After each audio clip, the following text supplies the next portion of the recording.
Hello students, हम लोग work and energy chapter पढ़ रहे हैं और इस चैप्टर में जो टॉपिक हमारा चल रहा है this is law of conservation of energy. Is it okay? तो हम क्या पढ़ रहे थे? हम पढ़ रहे हैं law of conservation of energy और इसके बारे में हम ऐसा नहीं है कि कुछ भी नहीं जानते, हम कुछ बातें इसके बारे में जान चुके हैं law of conservation of energy के बारे में। और इसके बारे में हम क्या जान चुके हैं? इसके बारे में हम जान चुके हैं that energy remains conserved, it can neither be created nor be destroyed. ना तो आप एनर्जी की किसी भी फॉर्म को अचानक से क्रिएट कर सकते हो और ना ही किसी भी एनर्जी के फॉर्म को डिस्ट्रॉय कर सकते हो। It can be only and only transformed from one form to another form. तो आपने देखा था, आपने लास्ट क्लास में इस बात को समझ लिया था कि अगर कोई सा भी ऑब्जेक्ट डाउनवर्ड डायरेक्शन में मूव कर रहा है, इज इट ओके? तो अगर कोई भी ऑब्जेक्ट डाउनवर्ड डायरेक्शन में मोशन कर रहा है तो डाउनवर्ड डायरेक्शन में मोशन करते करते उसकी जो पोटेंशियल एनर्जी है वो पोटेंशियल एनर्जी किसमें चेंज हो जाती है? काइनेटिक एनर्जी में। Is it okay? तो जैसे for example this is the body and eight the maximum height this is having a very high amount of potential energy with it, और जैसे जैसे ये नीचे गिरती जाएगी और नीचे गिरते गिरते इसकी जो पूरी की पूरी पोटेंशियल एनर्जी है वो धीरे धीरे किसमें बदल जाएगी? काइनेटिक एनर्जी में। एंड व्हेन दिस ऑब्जेक्ट और बॉल, जो भी आप इसे कहना चाहें, when it is on the floor, when it is on the surface of earth, जब अर्थ के सरफेस पर ही पहुंच जाए उस पर्टिकुलर कंडीशन में, यहाँ पर आने के बाद में इसकी जो पोटेंशियल एनर्जी है वो कितनी हो जाती है? इसकी पोटेंशियल एनर्जी हो जाती है जीरो। तो पोटेंशियल एनर्जी तो जीरो हो जाती है पर इस पर्टिकुलर पॉइंट पर इसकी काइनेटिक एनर्जी कितनी हो जाती है?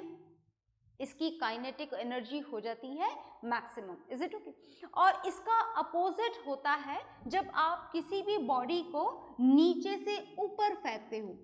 Is it okay? नीचे से ऊपर आपने अगर किसी भी बॉडी को थ्रो करा तो आप पूरी ताकत से उसे थ्रो करते हो, तो when it is on the floor तो आपने इसे जोर से फेंका तो आपने इसे वेलोसिटी प्रोवाइड करी, मतलब इस वक्त इसकी काइनेटिक एनर्जी कैसी होती है? जब आप इसे वर्टिकली अपवर्ड डायरेक्शन में फेंक रहे होते हो तो फिलहाल इसकी काइनेटिक एनर्जी कैसी है?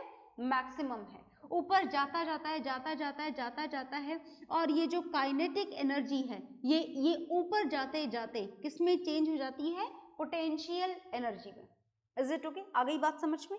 तो whenever any object moves in the downward direction its potential energy changes into kinetic energy, and whenever any object is moving in the upward direction, कोई सा भी ऑब्जेक्ट अगर अपवर्ड डायरेक्शन में मोशन करे तो अपवर्ड डायरेक्शन में motion करते वक्त उसकी काइनेटिक एनर्जी किसमें कन्वर्ट हो जाती है?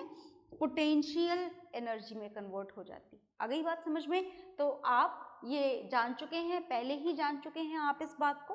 अब हमें क्या जानना है? देखिएगा, ये तो law of conservation of energy है और अब हम जो इस कंजर्वेशन ऑफ एनर्जी को पढ़ रहे हैं तो हम ये समझ चुके हैं कि energy can neither be created nor be destroyed. Is it okay? ये बात तो हम जान चुके हैं कि एनर्जी को ना तो क्रिएट किया जा सकता है और ना ही एनर्जी को प्रोड्यूस किया जा सकता है और ना ही एनर्जी को डिस्ट्रॉय किया जा सकता है। It can only and only be transformed from one form to another form. आप एनर्जी को सिर्फ क्या कर सकते हो? एक फॉर्म से दूसरे फॉर्म में कन्वर्ट कर सकते हो, ट्रांसफॉर्म कर सकते हो। And now this conservation has to be study for a particular pendulum. Is it okay? तो हम आज की क्लास में क्या पढ़ने जा रहे हैं? हम आज की क्लास में पढ़ने जा रहे हैं कंजर्वेशन ऑफ एनर्जी। किसमें कंजर्वेशन ऑफ एनर्जी आप पढ़ने जा रहे हैं? आप पढ़ने जा रहे हैं conservation of energy in simple pendulum. आप सिंपल पेंडुलम में एनर्जी कंजर्वेशन पढ़ने जा रहे हैं। तो सबसे पहले जो जानने के लिए हमारे पास में टॉपिक है वो है कि आखिर ये सिंपल पेंडुलम क्या होता है। Is it okay? तो सिंपल पेंडुलम को समझें कि ये चीज क्या होती है।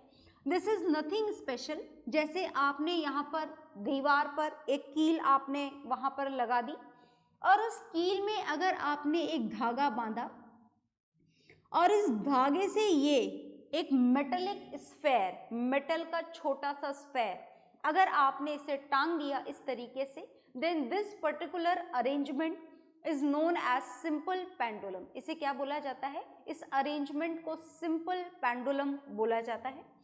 और ये जो सिंपल पेंडुलम हमने यहाँ पर लिया है, ये है हमारा floor, that is the surface of earth, ground आप इसे बोल सकते हैं।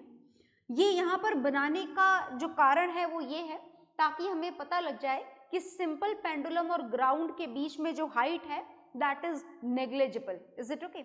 मतलब अगर मैं आपसे पूछूं फिलहाल कि what is the potential energy of this pendulum at this particular position, तो आपका आंसर होना चाहिए इट इज अप्रोक्सीमेटली जीरो। कितनी होनी चाहिए इसकी पोटेंशियल एनर्जी? फिलहाल ऑलमोस्ट जीरो होनी चाहिए, because in this position it is at the negligible height from the surface of earth। अर्थ की सरफेस से ये negligible height पर प्रेजेंट है। आ गई बात समझ में?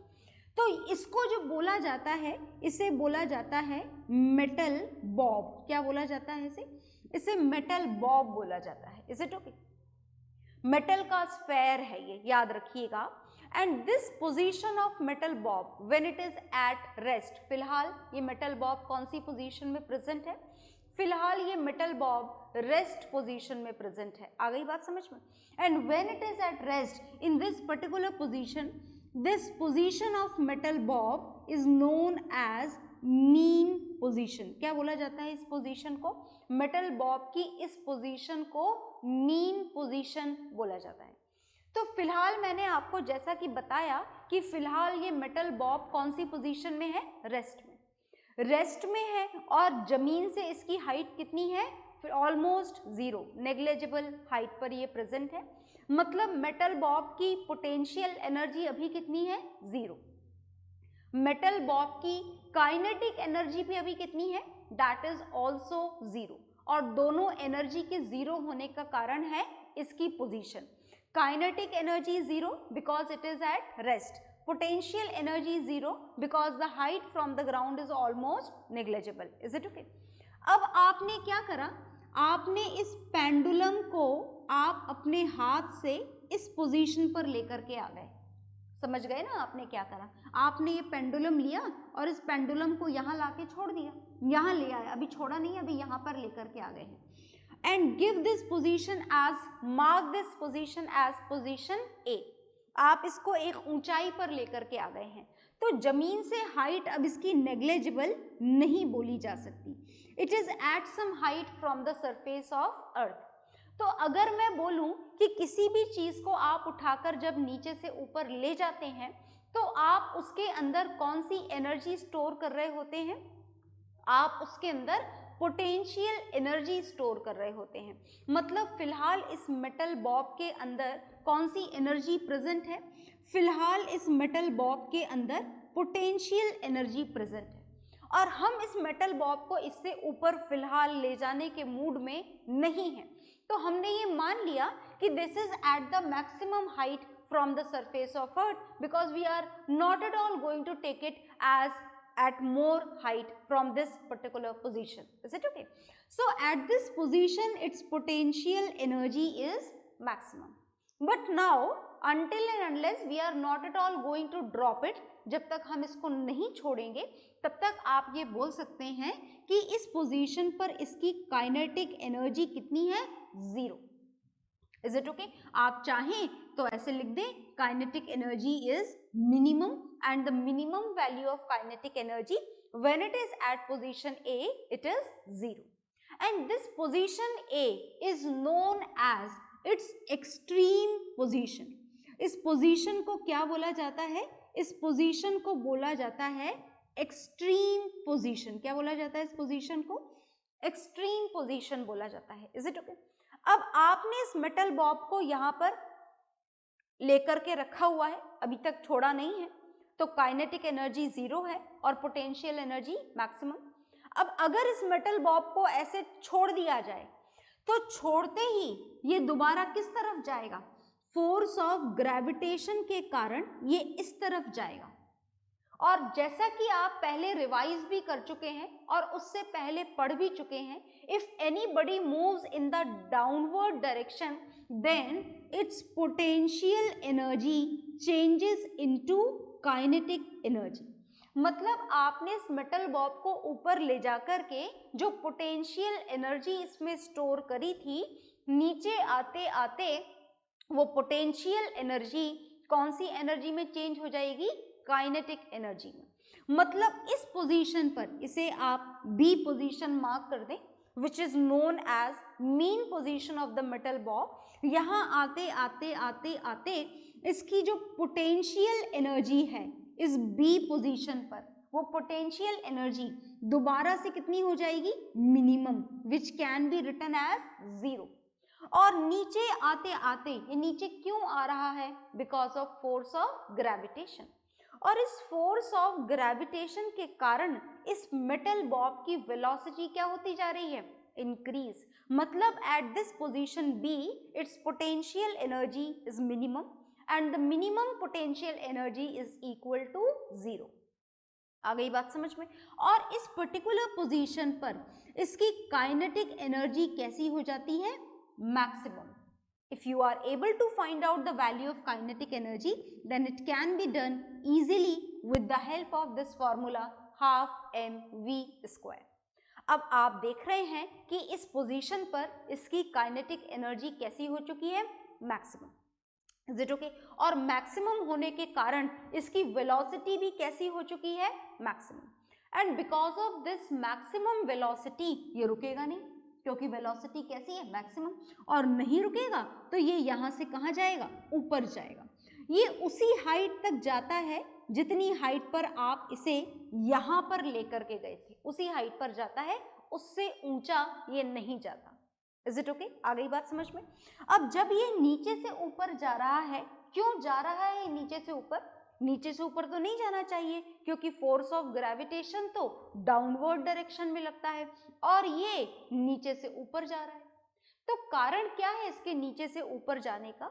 इस मेटल बॉब के इस पोजीशन से इस पोजीशन में जाने का कारण है इसकी maximum kinetic energy, because of which its velocity is maximum. इसकी वेलोसिटी कैसी हो चुकी है? मैक्सिमम हो चुकी है। और मैक्सिमम होने के कारण ये फोर्स ऑफ ग्रेविटेशन को अपोज करता हुआ किधर चला जा रहा है? ऊपर जाता जा रहा है।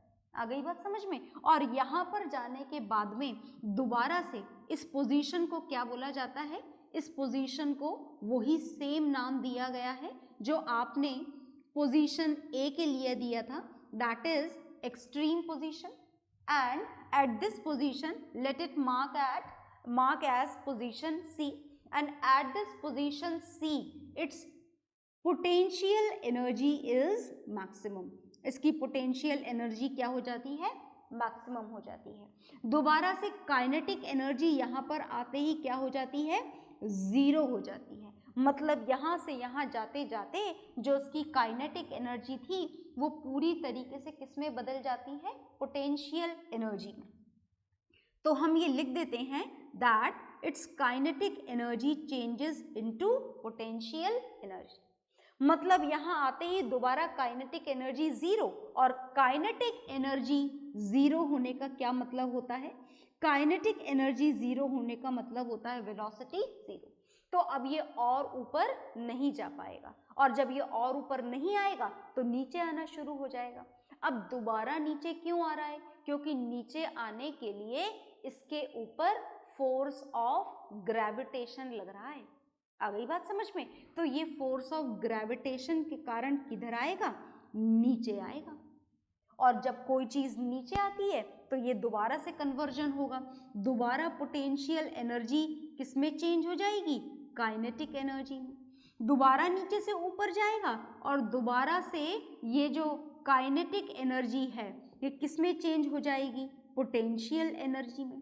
तो ये प्रोसेस चलता ही रहेगा। अगर पेंडुलम को आप एक बार ऊपर ले जाके छोड़ोगे तो इसकी पोटेंशियल एनर्जी काइनेटिक में, फिर काइनेटिक पोटेंशियल में, फिर पोटेंशियल काइनेटिक में, फिर काइनेटिक पोटेंशियल में चेंज होती ही रहेगी। तो आप यहाँ पर पढ़ रहे हैं कि energy can neither be created nor be destroyed.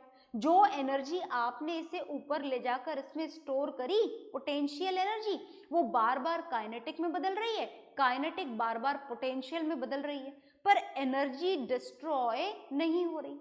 अब जब एनर्जी डिस्ट्रॉय नहीं हो रही, पेंडुलम की एनर्जी अगर हम ये बोलें कि कंजर्व्ड है, अगर ऐसा स्टेटमेंट दिया जाए, तो आखिर फिर कुछ समय के बाद में ये पेंडुलम क्यों रुक जाता है? क्वेश्चन ये पूछा जाता है, if energy remains conserved then this process of movement of pendulum should be going on, चलता रहना चाहिए। ये पेंडुलम रुक क्यों गया? After a while it will definitely going to stop. तो सुनिएगा ध्यान से कि आखिर ये पेंडुलम क्यों रुक रहा है। देखिए, इस कंटिन्यूस मूवमेंट के दौरान, पेंडुलम के इधर से इधर जाने के दौरान, इधर से वापस आने के दौरान, इधर से वापस इधर जाने के दौरान, इस कंटिन्यूस पेंडुलम के मूवमेंट के दौरान क्या हो रहा है? ये पेंडुलम जो है ये लगातार एयर से टकरा रहा है। किससे टकरा रहा है? एयर से। और एयर से इसको क्या हो रहा है? थोड़ी परेशानी हो रही है मूवमेंट करने में। ये पेंडुलम और एयर के बीच में क्या हो रहा है? फ्रिक्शन हो रहा है। और whenever friction is there, friction is always responsible for the production of, समझ गए ना, heat energy. Is it okay? मतलब ये जो पेंडुलम है ये लगातार एयर से मूवमेंट के दौरान टकरा रहा है, फ्रिक्शन कर रहा है, and because of this friction, because of this air resistance, this pendulum loses some of its energy into the air. ये पेंडुलम अपनी एनर्जी को कहाँ पर लूज कर रहा है? एयर में लूज कर रहा है। पेंडुलम धीरे धीरे अपनी एनर्जी को लूज करता जा रहा है। एयर में फ्रिक्शन के कारण हीट की फॉर्म में पेंडुलम अपनी एनर्जी लूज कर रहा है, और धीरे धीरे इस हीट एनर्जी के फॉर्मेशन के कारण पेंडुलम की मूवमेंट वाली एनर्जी खत्म हो जाती है एंड फाइनली इट स्टॉप्स। तो what is the reason behind it? क्या कारण है पेंडुलम के रुकने के पीछे? पेंडुलम का अपनी एनर्जी को लूज करना। कहाँ पर? In the air. कौन सी फॉर्म में? In the form of heat energy. क्यों? Because of the friction between pendulum and metal bob. Is it okay? So whatever is there on the board, just note it down. Okay?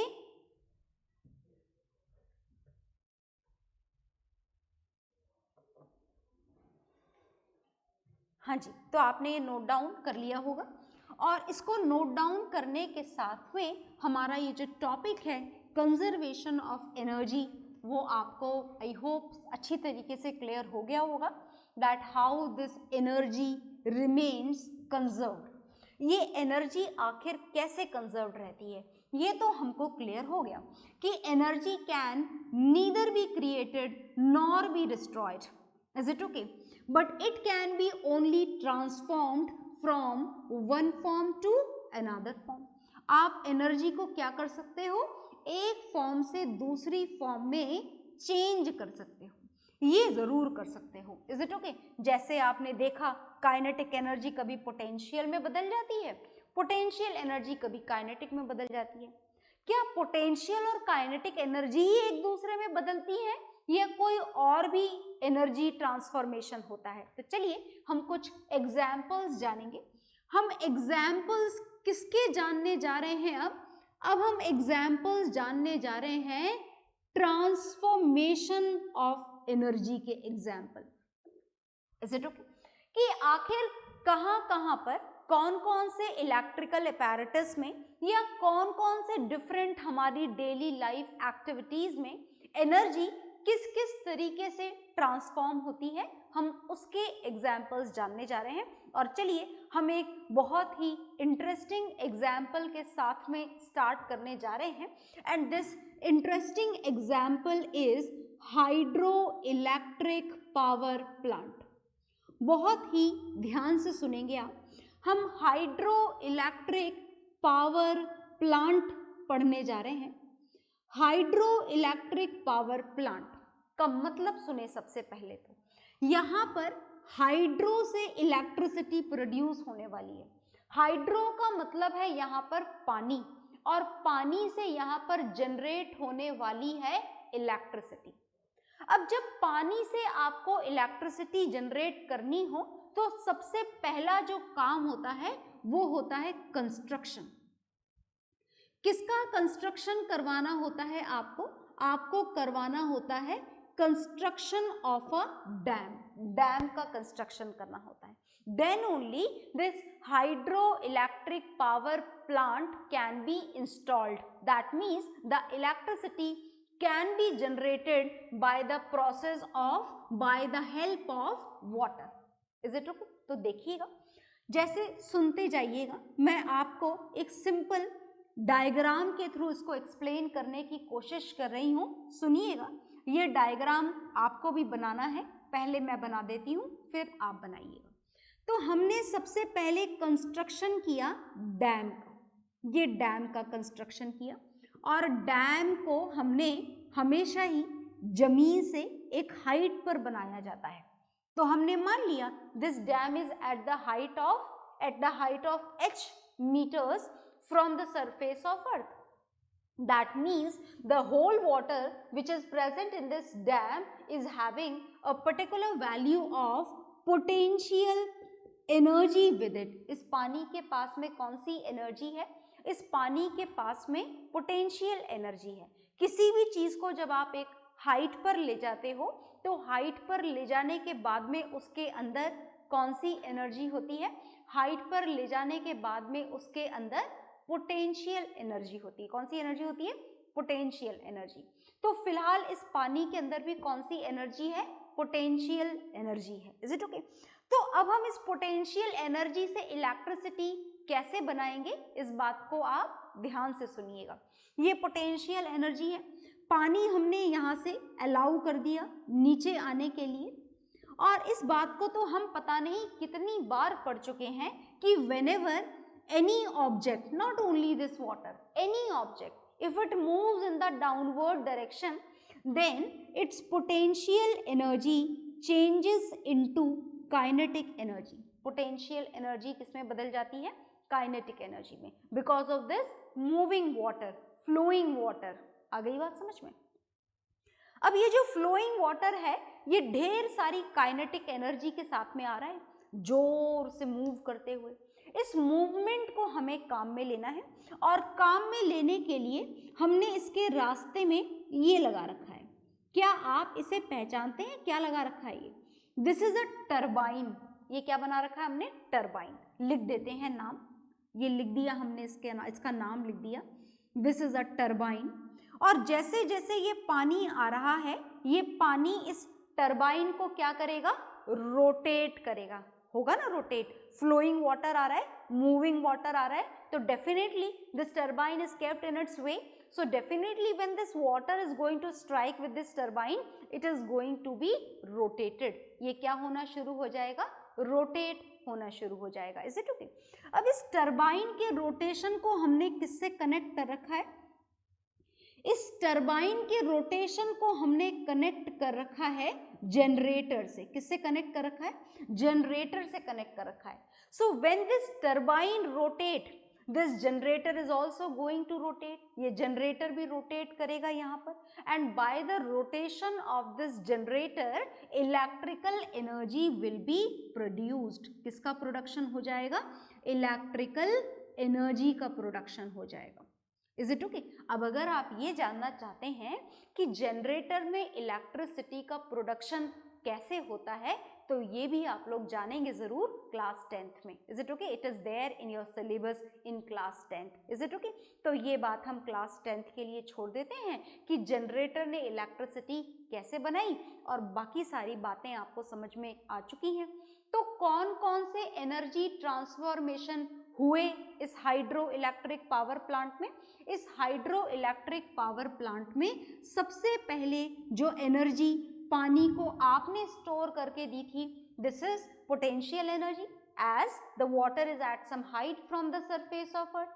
Now when it is going to move in the downward direction, this potential energy of water changes into kinetic energy as it is moving. This moving water helps in the rotation of turbine, which is finally helpful in the motion of generator, and this generator is going to produce this electrical energy. So these are the energy transformation which takes place in this hydroelectric power plant. Is it okay? तो इस diagram के साथ में इन energy transformation को आप note down कर लीजिए। Okay?